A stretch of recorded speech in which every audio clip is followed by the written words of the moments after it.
kita sekarang diributkan dengan Ba'alwi, dan karena itulah kenapa doktrin mereka itu hampir sama, ceramah-ceramahnya hampir sama, karena pada dasarnya bukan tujuannya untuk berdakwah. Maka Abah suka tantang ke mereka, silahkan rekam, kumpulkan ceramah-ceramahnya Habib Rizik, Habib Bahar, dan semua Ali Jindan dan lain semuanya, silahkan. Apakah ada ilmu yang disampaikannya? Tidak ada. Apalagi topik as-segaf, bab makruh aja masih belum paham. Bayangkan ketua Robitoh Alawiyahnya ya, agamanya kayak begitu. Dan dalam satu video dia berkata, saya ini tidak pernah mondok. Bagaimana orang yang tidak pernah mondok dia bicara tentang Islam? Dan apalagi, nah inilah maka kenapa dia merendahkan ilmu. Nah ini harus pahami, wahai orang NU. Jangan asal cinta aja, Kiai Abdul Ahyar, Kiai Sukron Ma'mun, tadi semua. Makanya jangan menggunakan otak kanan saja, gunakan otak kiri tadi semua. Otak sadar kita tadi semua. Sesungguhnya kita sedang dijajah bangsa ini.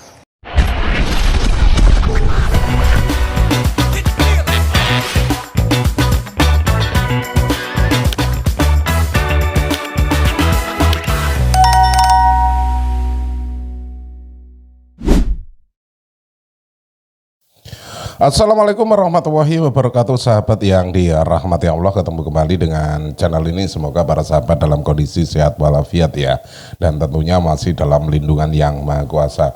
Satu cuplikan video barusan itu sangat menarik sekali, tetapi jangan sampai kita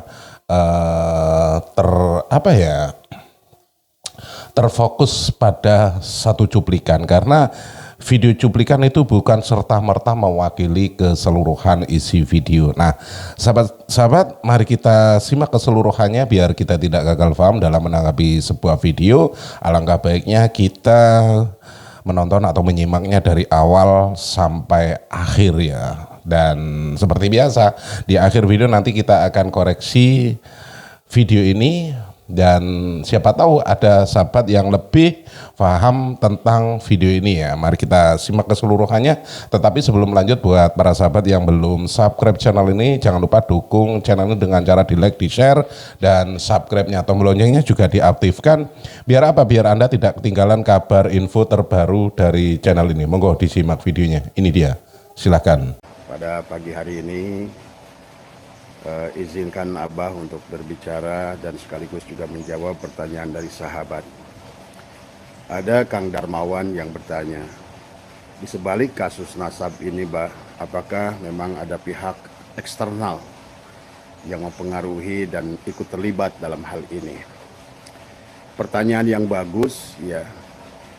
Sesungguhnya kalau kita memahami tentang nasab ini di dunia ya, bahkan mungkin termasuk di Indonesia, Muhammadiyah contohnya adalah merupakan organisasi yang sudah bebas dari penjajahan para Habib ini. Sesungguhnya betul Kang Darmawan bahwa ada the great design ya. Itulah kalau Kang Darmawan memahami kenapa kita sibuk dengan urusan Wahabi ya dulu ya. Sesungguhnya Wahabi ini sendiri pun adalah, walaupun mungkin pelakunya tidak menyadari, sebetulnya ada the great design ya, yang sebenarnya adalah untuk kembali merepotkan bangsa Indonesia biar sibuk urusan amaliyah.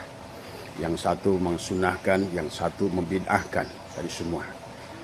Tetapi tujuan yang pokoknya adalah masih tersembunyi dari semua.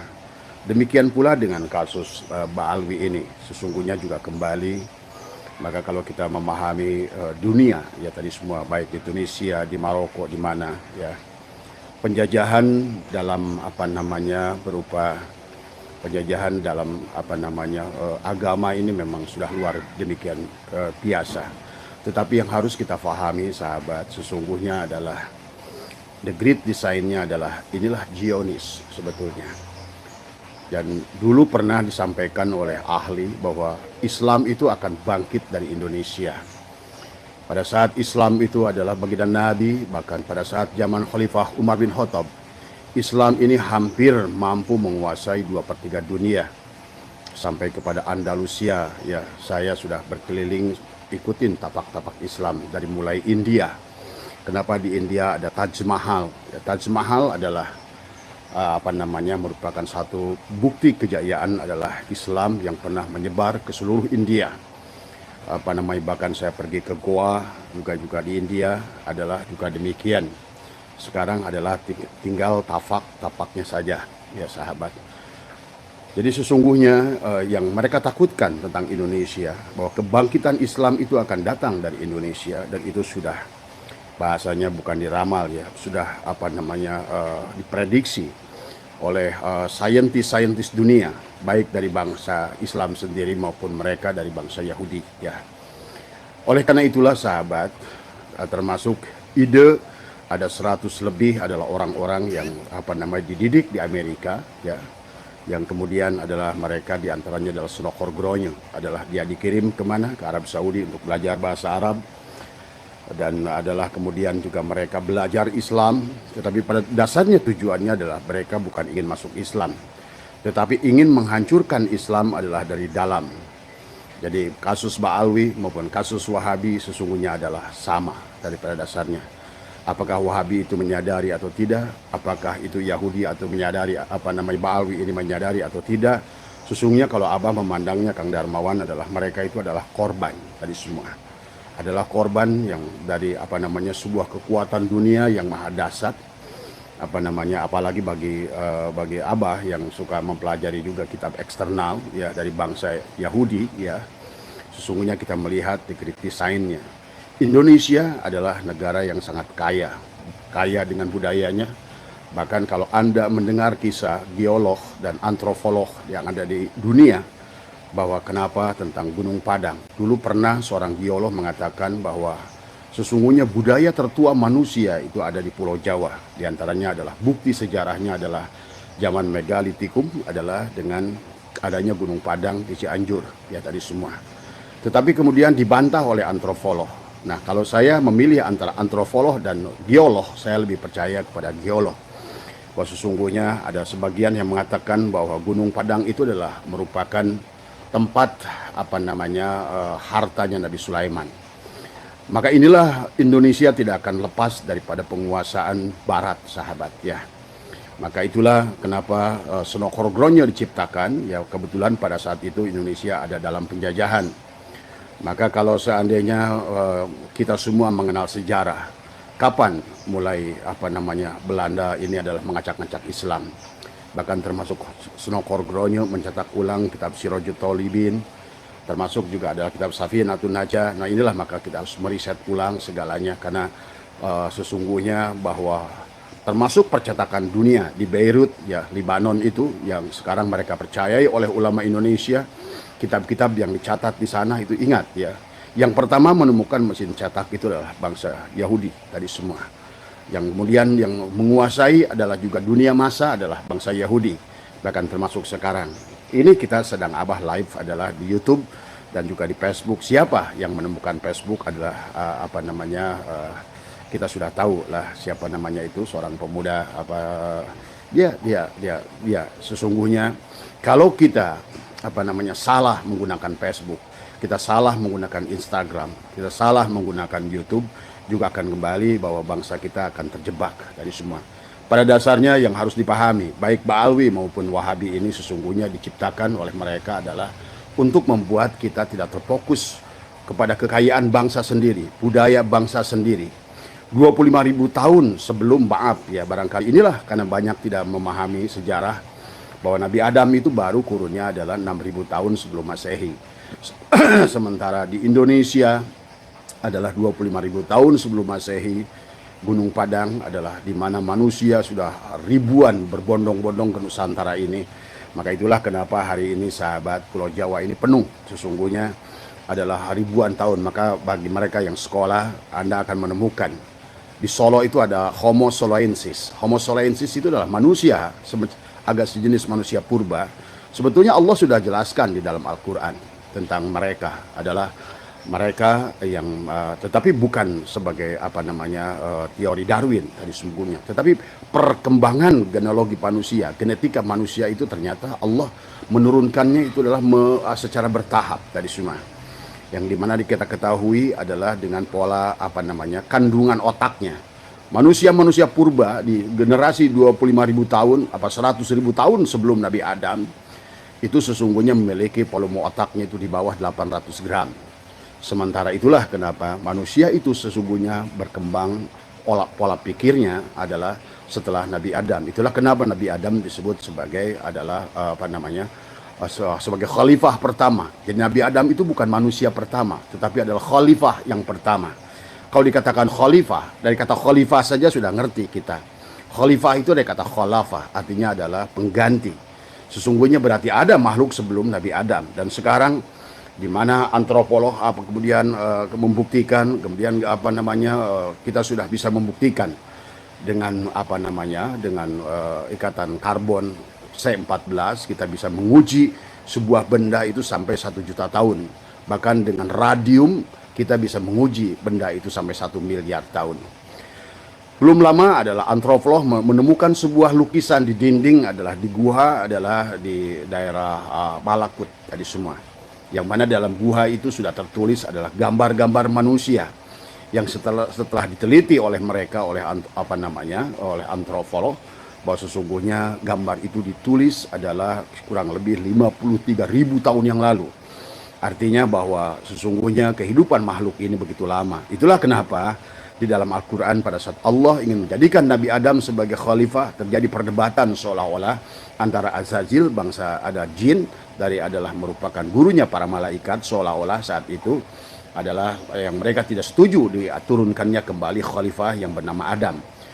Karena mereka selalu berkata bahwa makhluk sebelum Nabi Adam ini mereka adalah selalu berperang, mereka selalu menumpahkan darah. Ada sebagian mufassirin yang mengatakan itu adalah bangsa jin. Kalau menurut saya itu mufassirin yang tidak sekolah ya tadi semua, karena pada dasarnya tidak mungkin, apalagi bangsa jin itu adalah bangsa dari wal janna khalaqnahu min qablu min nari samum. Jin itu adalah diciptakan dari api, diciptakan sebelum kita manusia. Ia adalah dari api, tidak mungkin melakukan pertumpahan darah karena dia bukan makhluk, adalah yang dohir seperti kita manusia.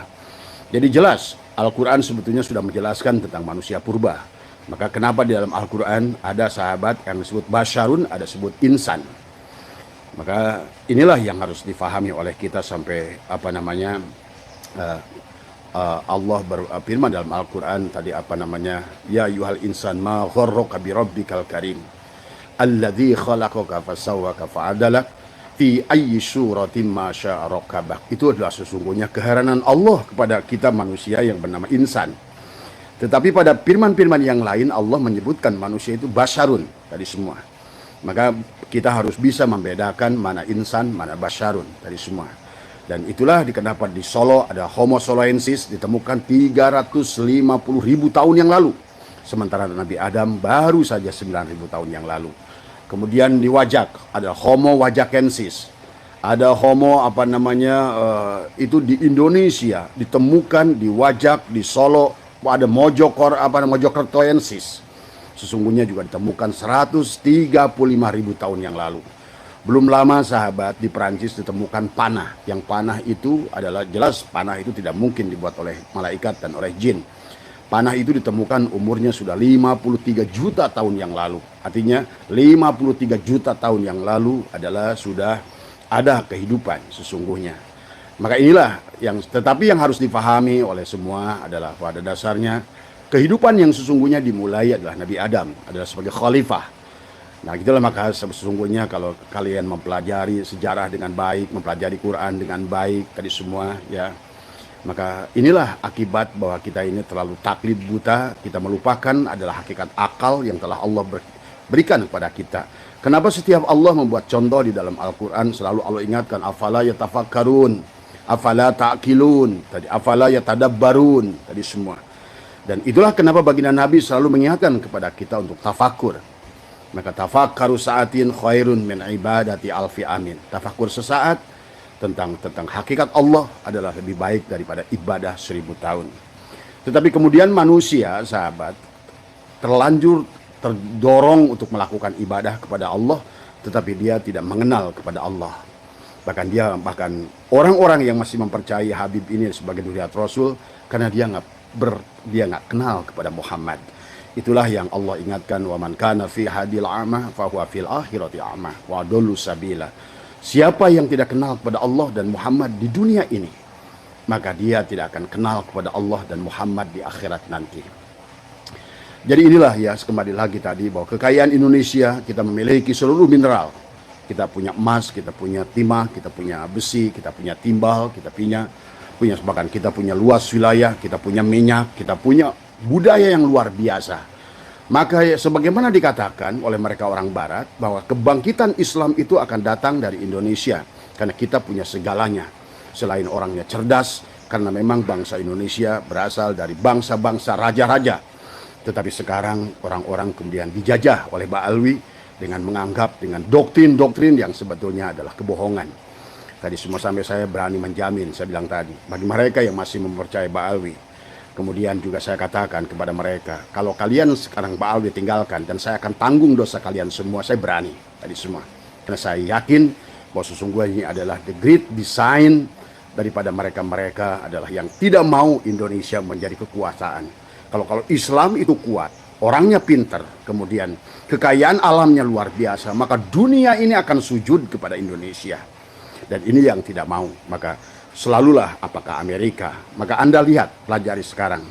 Kalau kantor HTI kenapa ada di London? Kantor pusat HTI itu adanya di London. Coba berpikir sedikit logik. Kenapa di London? London itu merupakan adiknya Israel. Sama kayak Amerika, London, dan Australia. Tiga kekuatan ini sesungguhnya adalah sama saja dengan Yahudi sesungguhnya.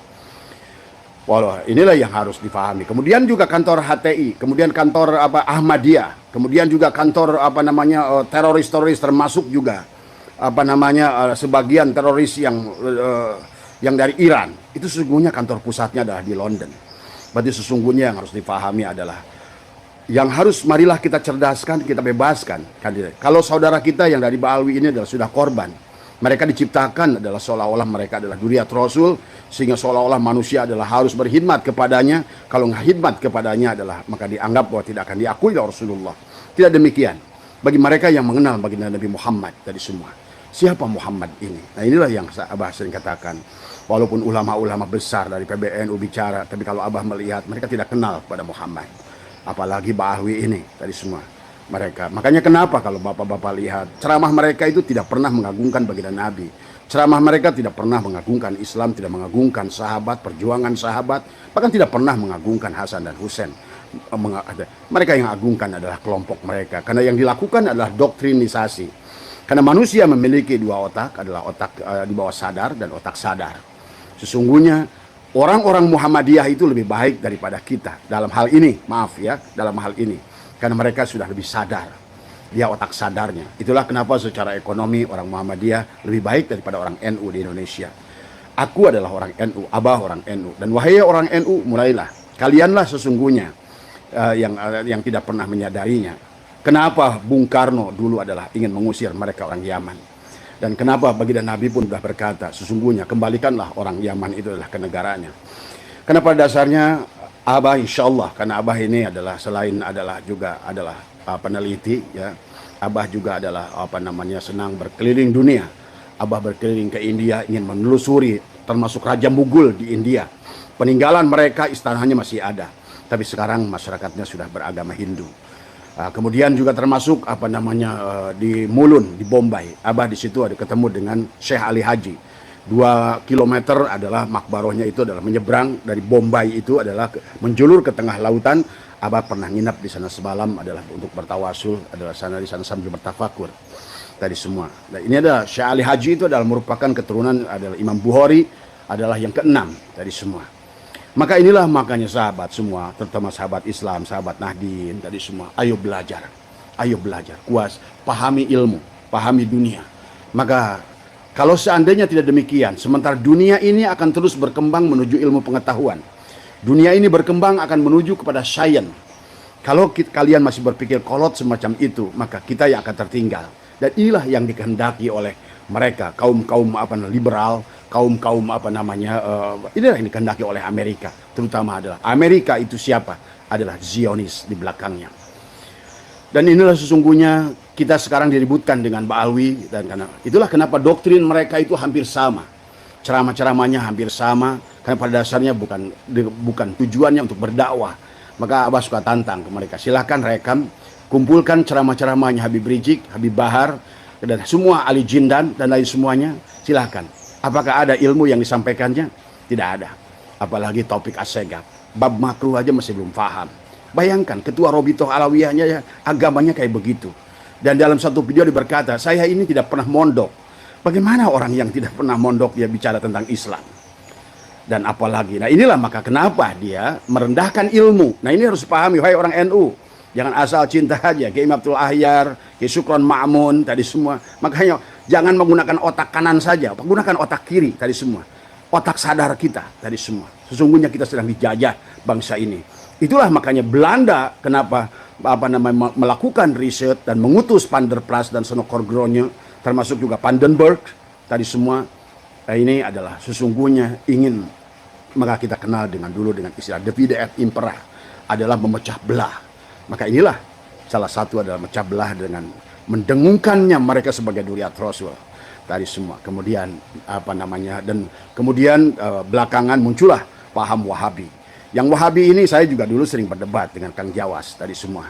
Dan dulu saya sering katakan tentang bangsa Wahabi ini, sesungguhnya mereka bicara juga mereka tidak mengenal kepada Islam. Maka Pak Jawas itu Abdul Qadir, dia selalu bicara jangan doakan orang mayit dalam masjid, kemudian jangan bawa jenazah itu dengan ambulan, jangan doakan orang yang sudah mati karena in qata'a amaluhu illa min salasin dan lain sebagainya. Tetapi lihat, jadi pada saat Pak Jawas ini, tapi semoga Allah mengampuninya karena kita selalu mencintai siapapun. Ya, saya pun mencintai Wahabi, saya pun mencintai Ba'alwi, tetapi pada dasarnya kesalahan harus kita tetap luruskan. Kita harus cerdas. Lihatlah sahabat, wahai para pengikut Wahabi yang selalu berdebat, menantang debat dengan Abah dari dulu. Tadi semua, lihatlah apa yang didakwahkan oleh Wahabi ini. Bahkan pemimpinnya adalah Jawas itu adalah semoga Allah mengampuni dosanya karena beliau sudah bagaimanapun, maaf ya Pak Jawas, saya mengatakannya kembali karena dari dulu saya selalu berdebat dengan beliau di dalam dalam TV Roja tadi semua ya. Dan inilah yang saya katakan bahwa kalian satu saat nanti akan meninggalkan apa yang kalian dakwahkan. Ternyata betul pada saat Pak Jawas ini meninggal, yang dia melarang mayat dibawa dengan ambulan, akhirnya dia dibawa dengan ambulan. Yang mana dia berdakwah bahwa orang itu mendoakan orang mati nggak ada gunanya, in qata'a amaluhu illa min salasin, maka dia pun didoakan dari semua. Pada saat dia pun tidak boleh mensolatkan seseorang ada mayit dalam masjid, dia pun solatkan di masjid. Artinya saya katakan dari dulu bahwa sesungguhnya Wahabi ini adalah melakukan tadi. Allah berfirman wahum yasabuna annahum yuhsinuna sunnah.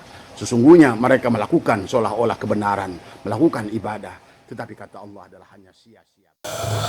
Oke sahabat, barusan kita sudah simak keseluruhan isi videonya ya. Semoga kita bisa mengambil ikhtibar atau mengambil sedikit ilmu dari apa yang sudah kita lihat ataupun sudah kita simak, kita saksikan bersama barusan ya. Dan sekali lagi ya, ketika kita ditekankan ya, ketika kita mendengarkan atau melihat sesuatu, kita jangan mencari ataupun istilahnya melihat sosok ya, siapa yang berbicara, tetapi dengarkan apa yang dibicarakan. Ketika kita mendengarkan siapa yang berbicara, bukan apa yang didengar, apa yang dibicarakan, itu akan terjadi kerancauan ya. Karena apa? Ketika melihat sosok, kita akan takjub. Kita akan terkesima, dan apabila kita sudah terkesima, segala sesuatu yang keluar atau segala ucapannya itu akan dianggap sebagai pembenaran. Walaupun ada sekali-sekala ada kesalahan-kesalahan yang disampaikan, tetapi karena kita sudah melihat sosoknya, sudah mengaguminya, sudah tahlik fanatik, nah apapun yang keluar, apapun yang diucapkan walaupun itu kesalahan akan dibiarkan dan dianggap sebuah kebenaran. Berbeda ketika kita melihat ataupun mendengarkan isi apa yang dibicarakan. Nah, disinilah sebaik-baiknya sahabat ya, yang harus mendengarkan apa yang dibicarakan. Ketika kita mendengarkan sesuatu dari orang yang mungkin kurang kita anggap ya, maka apapun yang keluar itu akan dipersalahkan. Tetapi ketika kita mempunyai pemikiran mendengarkan apa yang dibicarakan, tentu saja lain ceritanya, dan kita akan mendapatkan sesuatu yang mungkin selama ini kita cari-cari. Bukan pembenaran, tetapi memang itu sebuah kebenaran. Nah, sahabat, menurut Anda semuanya tentang videonya itu bagaimana? Mari kita diskusikan di kolom komentar, tetapi dengan catatan harus menggunakan akal pikiran yang dingin. Hilangkan dulu ego kita, biar kita menanggapi videonya itu santai, berdiskusi secara santai, dan tentunya dengan dada ataupun pikiran yang tidak konslet. Terima kasih dulu. Mungkin ada sesuatu yang kurang ataupun ada kesalahan, disengaja ataupun tidak, saya mereaksi video ini, izinkan sekali lagi saya mohon maaf yang tak terhingga. Akhirul kata, wabillahi taufiq wal hidayah. Wassalamualaikum warahmatullahi wabarakatuh.